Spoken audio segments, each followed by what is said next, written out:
where people were at in terms of why they voted for him. But as I said, on the very day that he was elected, they're all going to be very disappointed because he's not what he seemed to be.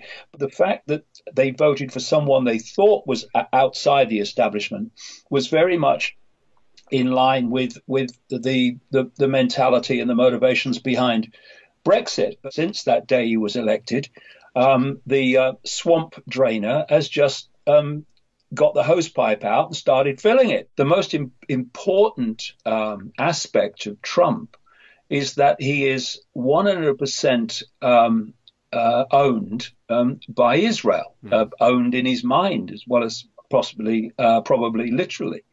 If you look at his appointments, he has handed the American economy to Zionists. He's handed it to Steve Mnuchin as Treasury Secretary, Goldman Sachs' longtime partner.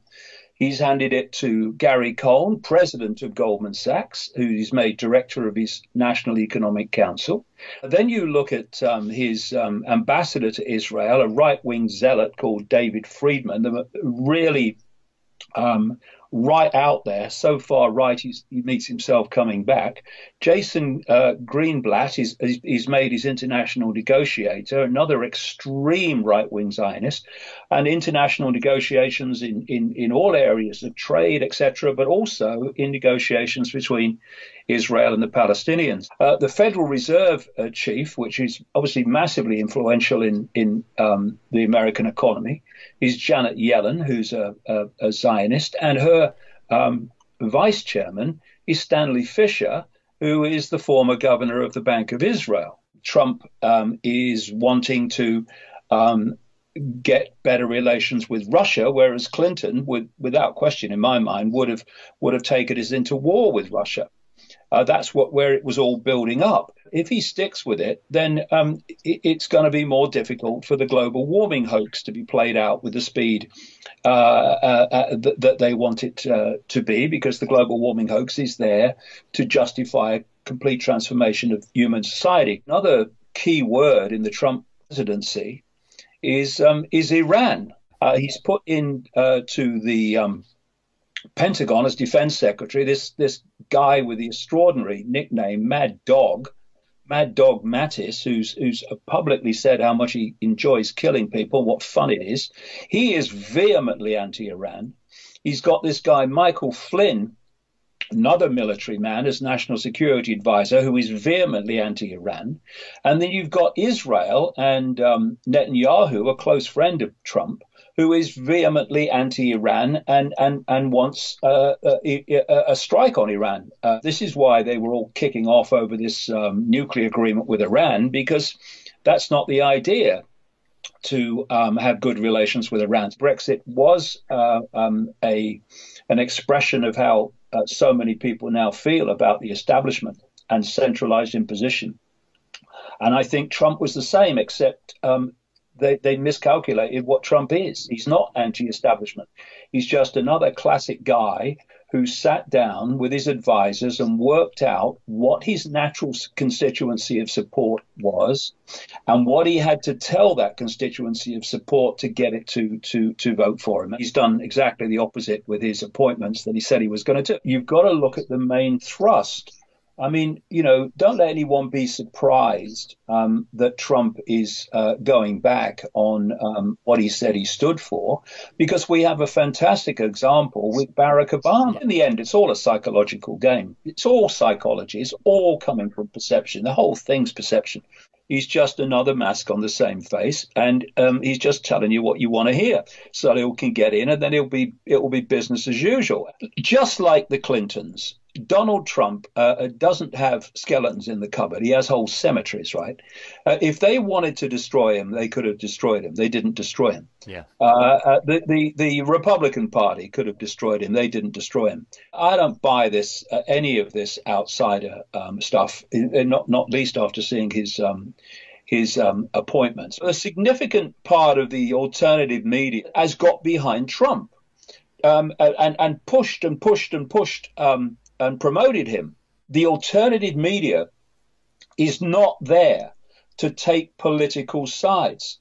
It's there to question everything, and it's there to point out that it's the system and how it works and what is behind it in the shadows that is driving world events and the direction of the world. Once you start jumping on one political side, first of all, you're accepting that politics makes any fundamental difference, which it doesn't. It's there to stop any fundamental difference being made. You lose your perspective. Suddenly, instead of exposing what someone has done, like, for instance, hey, Mr. Trump, I thought you said you were going to drain the swamp. What about your economic team? What about this? What about that? No, there's no discernment going on among that part of the alternative media anymore. They're mirroring, John, what the progressives did with Obama. Therefore, Trump can do no wrong. Even when he does blatantly opposite things to what he said, they find an excuse for him.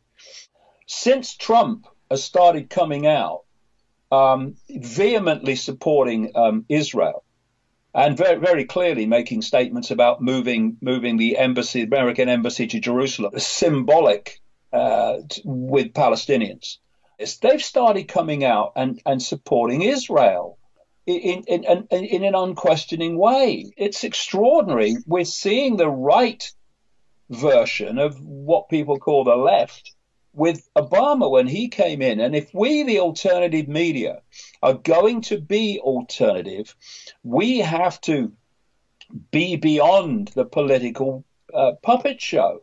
We have to expose it for what it is, a manipulated irrelevance. If you won't go deep into the nature of consciousness, deep into the nature of perception manipulation, then you get pulled back into the political system on the basis of this guy's different to the others. Trump apologists are not the alternative media. They are at best mainstream light. They are using that to target the genuine alternative media, which they're terrified of. That which has integrity, that which is looking for facts, that's looking for what's really going on, rather than taking sides in the political spectrum. You look at Trump's basic premise, and that is pro-Israel and, in effect, anti-Muslim. Muslims are the problem. A terrorist attack in Europe, and this part of the alternative media, hey, see, it's the Muslims. And there's no shades of grey. It's all black and white. And this black and white mirrors what Donald Trump says and stands for. When you tap into that consciousness beyond the program, you see through that illusion when you get to that level of awareness. Those that are willing to open their minds to it are getting flooded with information and concepts and perceptions that are deeper and deeper and deeper than ever before, to go beyond the world of the five senses. Then you see where all this is ultimately coming from, and also, therefore, where you stop it coming and flooding this world with all this upheaval and chaos and distortion.